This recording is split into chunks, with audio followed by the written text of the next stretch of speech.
Akang botir o'rtaga yotir degan.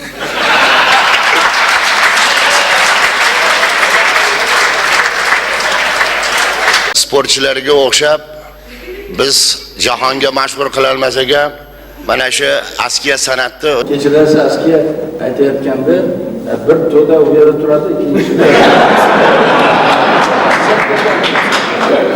Shuning uchun men ikkinchi to'daning nimasi vakili sifatida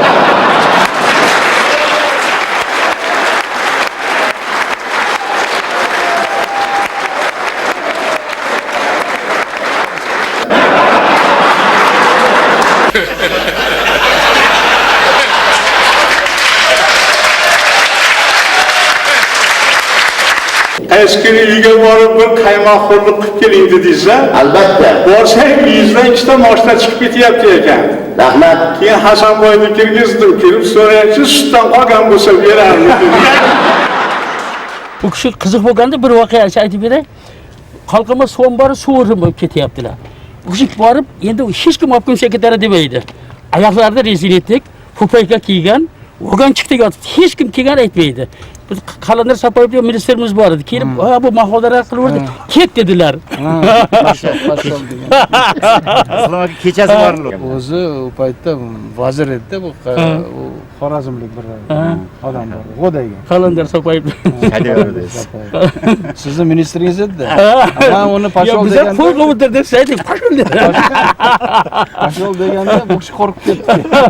Men bu kishiga aytdim, qo'rqmang. Men borman. Assalomu alaykum. Indamadimi? Ya, nima deydi sizdan dedi.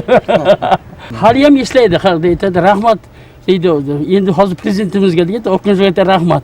Bizlar saqlab qoldi dedi.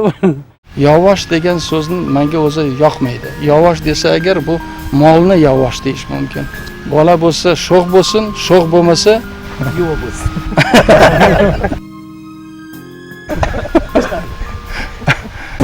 Musobaqadan birinchi o'rinda oldim. Voy voy voy. Tabriklayman. Sizchi? Men viloyat birinchiligini oldim. Voy voy voy, tabriklaymiz. Prezidentni televideniyada faqat ko'radigan, radioda uni gaplarini eshitadigan odamlar borki, prezidentning nafaqat shu rasmiy so'zlarni, rasmiy qarashlarni, ular prezidentni odam sifatida, inson sifatida bilishni ham xohlaydi. Bunaqa aytalik istakda albatta jon borki, rahbar ham oddiy odam. Bunday tabiat, bunday zamin, bunday xalq bilan yashash katta baxtdir va eng muhimi men ertangi kunga ishonayapman.